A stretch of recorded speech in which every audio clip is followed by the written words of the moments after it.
Hello and welcome. You're watching NDTV 24/7. I'm Shunakshi Chakravarti. The big story at this hour. Om Birla has officially recognized Rahul Shewale as the Shiv Sena Speaker in the lower house of the Parliament. The Chief Whip, Bhavna Goli, held a meeting and told the Speaker that Rahul Shewale is being chosen as the leader. Shinde has previously in a press conference said that the Shiv Sena MPs have supported, saying that they have supported his stand to uphold the ideals of party founder Bala Saheb Thackeray. Rahul Shewale, the new leader of the party in the Lok Sabha, has said that Uddhav Thackeray was keen on realigning with the BJP but went back on his word.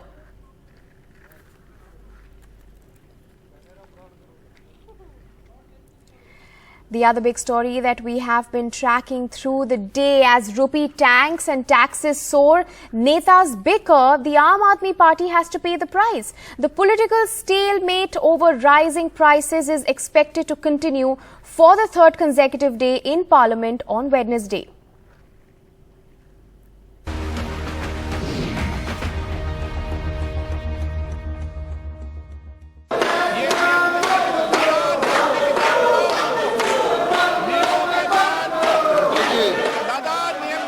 Parliament adjourned without any business for the second straight day as opposition members stormed the well of both the houses, raising issues of inflation, recent GST hike and fuel price rise.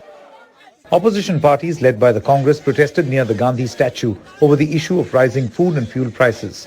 However, the finance minister in the BJP hit back, saying that opposition-led states, including the Congress and Aam Aadmi Party, did not oppose the hikes in the GST meetings, and the aim is to curb what she called tax leakage.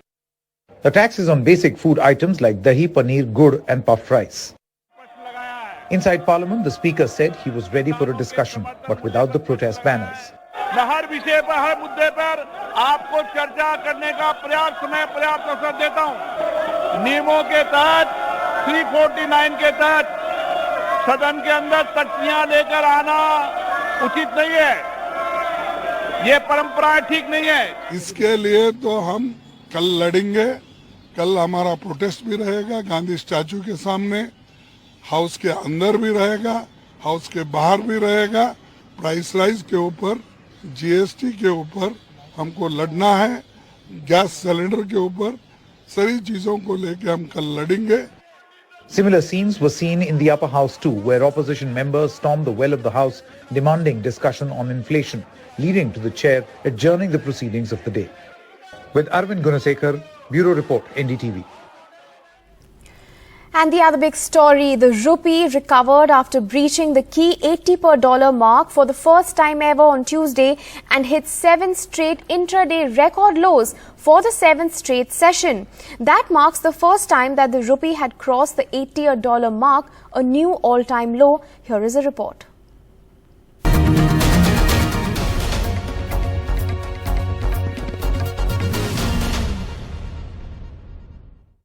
Euro was more expensive than the dollar just a few months ago. But now you need 80 rupees to get any of them, as the rupee has appreciated against the euro but depreciated against the dollar.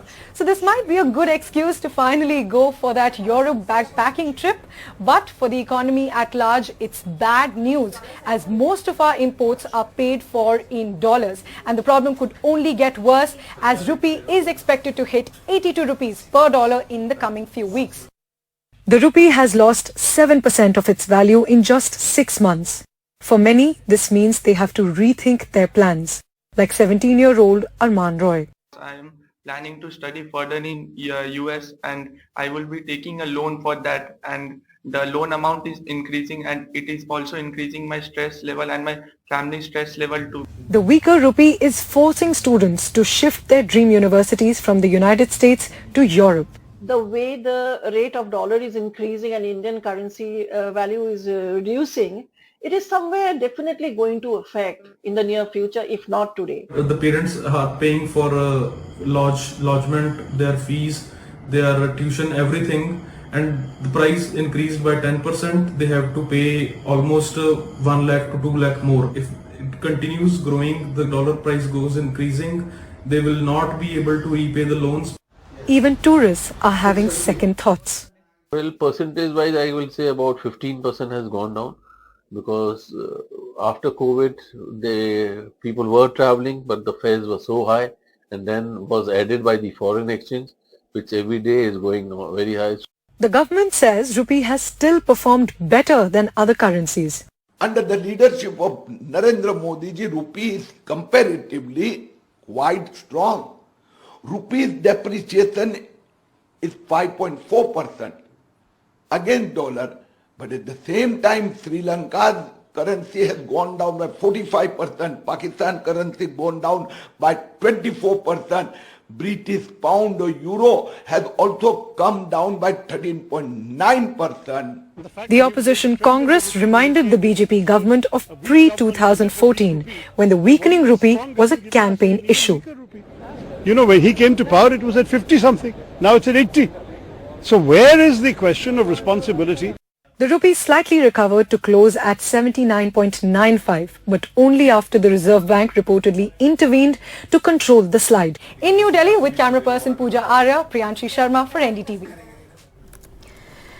The other big story, and exclusively just on NDTV, new satellite images accessed by NDTV indicate that a Chinese village constructed 9 kilometers east of the Doklam plateau, where Indian and Chinese forces faced off in 2017, is now fully inhabited with cars parked at the doorstep of virtually every home.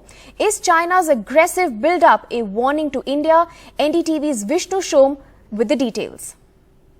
This is the area where India and China had a tense 73-day standoff in 2017. You can see in red the Doklam Plateau flanked by Sikkim to the west, China to the north and Bhutan to the east. Now in 2017, China started extending this road which they began constructing across the plateau. In fact, they'd started constructing a few years prior to that.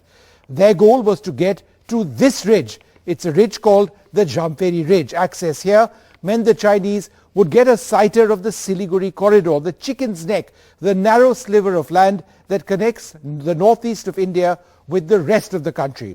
They were prevented from getting to this ridge here by the Indian Army. This was the face-off site which you see marked in red.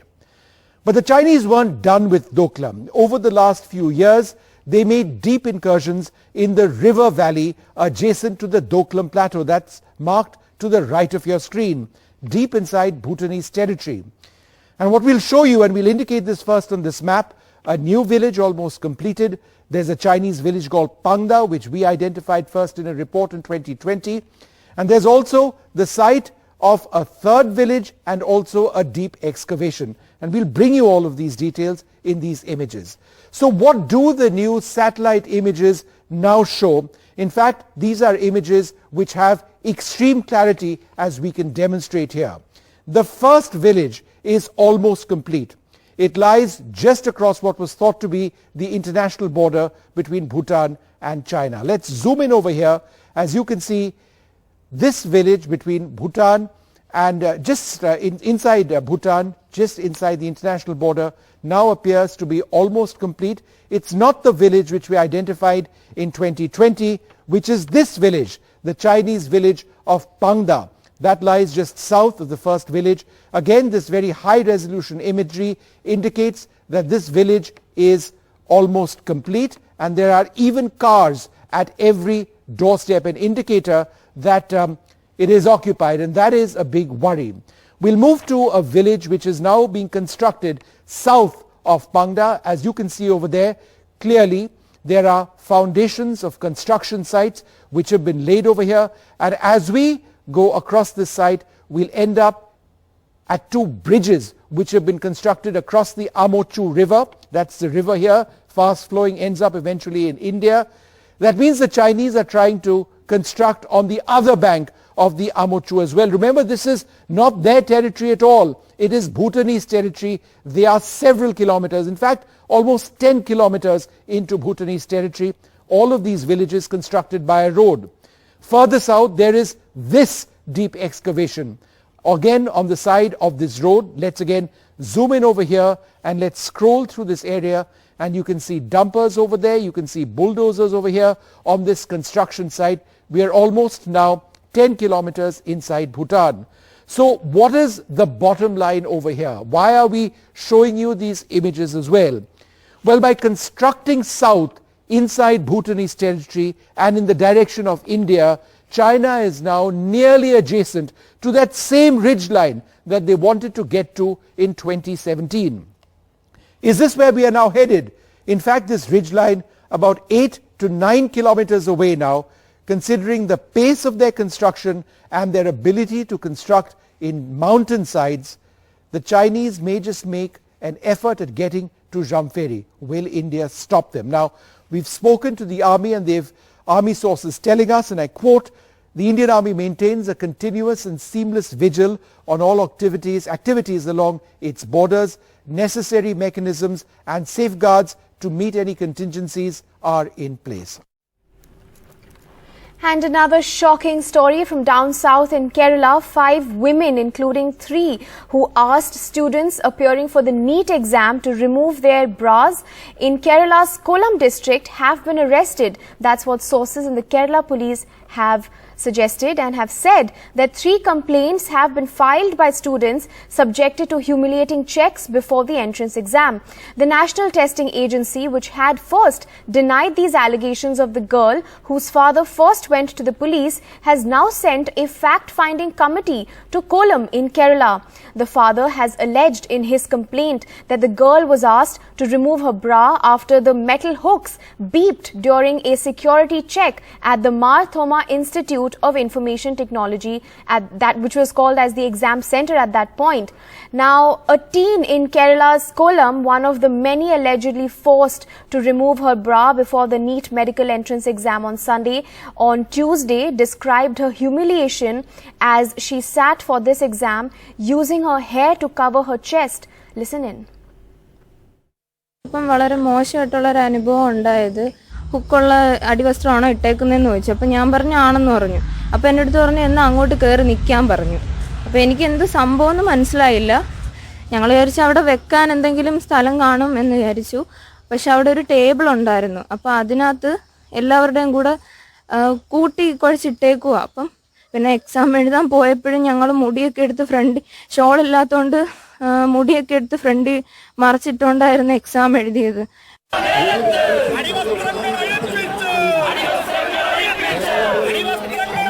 Protests outside the Mar Thoma College in Kerala's Kollam district after 2 more parents complained that their daughters were forced to remove their innerwear before appearing for the national eligibility cum entrance test on Sunday. ഇന്നർവെയറിൽ എന്തോ hook metal detector എന്തോ അടിച്ച് sound കേൾക്കുന്നു, അതുകൊണ്ട് ആ സാധനം ഊരി മാറ്റണം എന്നവരോട് ആവശ്യപ്പെട്ട പ്രകാരം അവൾക്ക് അത് സാധിക്കില്ല എന്ന് പറഞ്ഞു കഴിഞ്ഞപ്പോൾ കുട്ടിയുടെ ഒരുപാട് മെന്റലി ഹലാഷ് ചെയ്തു. അതിനുശേഷം A father had complained to the police on Sunday that his daughter and several other girls were asked to remove their innerwear as a metal hook on it beeped during security checks. The father said the girls wrote the exam without their bra and were mentally tortured. He quoted the center supervisors as asking, if your future or innerwear is big for you, just remove it and don't waste our time. While protesters demanded the arrest of officials involved, the center superintendent, city coordinator and NEET observer have told the National Testing Agency that conducts the exam that the police complaint by the parent is fictitious and in bad intention. Kollam police seem pretty convinced that there is nothing fictitious about the police complaint. After an initial probe, they have lodged an FIR naming sections 354 and 509, which is outraging and insulting the modesty of a woman. Subsequently, 2 more police complaints have come via email.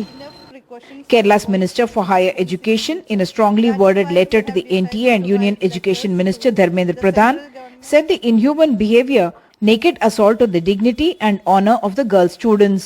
Probe should be made in a very detailed manner in this regard, because we have to ensure the students' psychological conditions. They have to write the examination in a peaceful mind, and this had negative impacts according to the student. I have met the Honorable Minister of Education, Sri Dharmendra Pradhan Ji, along with Sri Vilitharan was also present. We had a very fruitful discussion about this matter, and I have made all the issues before him, and the government of India, on behalf of the government, or the ministry is saying that a criminal investigation is going on. With camera person SP Babu in Kerala, Uma Sudhir, NDTV.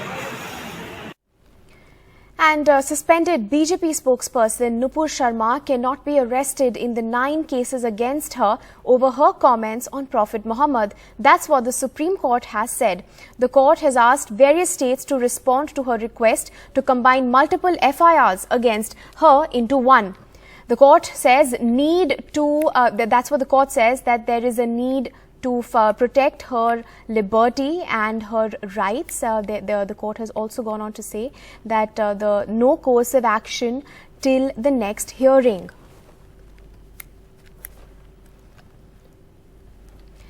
And in a horrifying incident that captures the terror of the mining mafia in Haryana, a senior police officer was run over by a stone-laden truck in Nupur district on Tuesday when he went to stop illegal stone mining.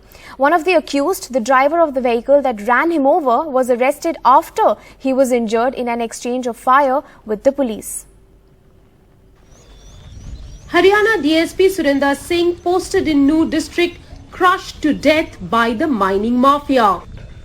We have registered a case of 302, 307, 333, 186 IPC and 353 IPC, along with 379, 188. Our teams are in the field, very hopeful of for success very quickly. Surinder Singh got off his police vehicle when he saw a speeding dumper coming from a Ravali side. He signalled the driver to stop, but the truck ran him over.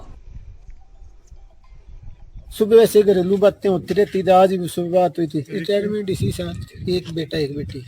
Opposition leaders have criticized the government over law and order in the state. Just a couple of days ago, over half a dozen Haryana MLAs received threats.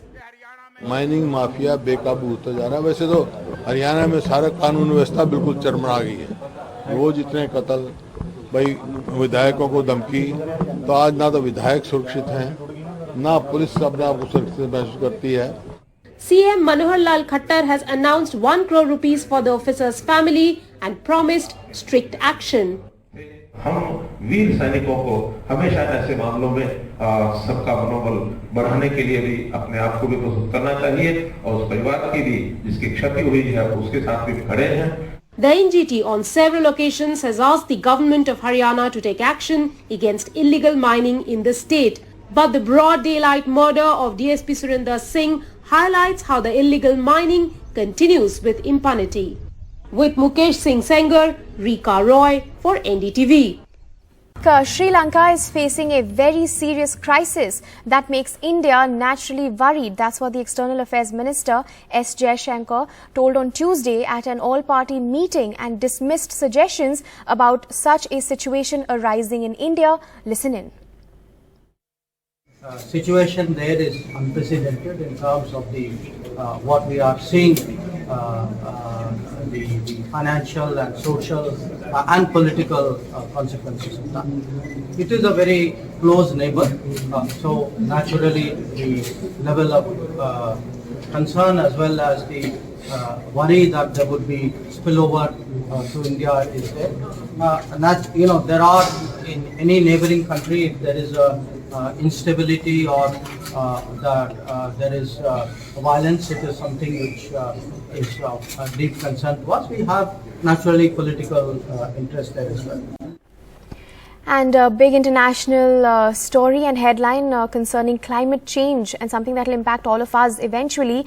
People have been forced to flee their homes on the hottest day on record as flames and smoke from a huge grass fire engulfed their houses. This is in the UK. A helicopter belonging to a news network was seen capturing the shocking scenes as winds fanned the fire, which had begun on nearby grasslands in the village of Wennington to the east of London. Residents could be seen running from their homes as the fire raged.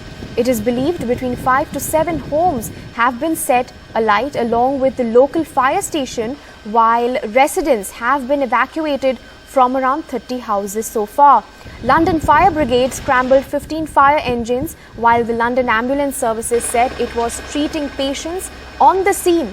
The fire appeared to have broken out in an old barn and spread rapidly across the grasslands because it is so hot and so dry. So Europe and the UK especially seeing record temperatures there. Temperatures in the UK have now crossing 40 degrees Celsius, and massive fire in Greater London there, as you see visuals on your screen. But important to also mention that the UK was hotter than Delhi on Tuesday. London, as you see the temperatures there at Heathrow, over 40 degrees Celsius, while New Delhi, the capital here in India, 3 degrees lesser than that, so 37 degrees in Delhi, but over 40 degrees there in London. So clearly climate change a worrying concern day by day.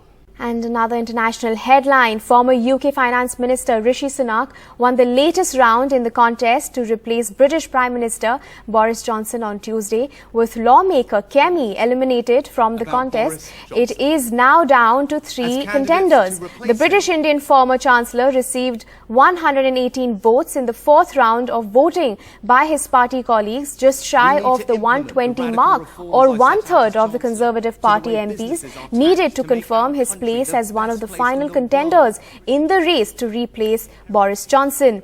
Rishi Sunak increased his tally from Monday's 115, while Trade Minister Penny Mordaunt got 92 votes and Foreign Secretary Liz Truss with 86 votes, leaving the race to clinch the second place still open. And with that, it's a wrap from all of us on this bulletin, but stay tuned to NDTV for all the latest.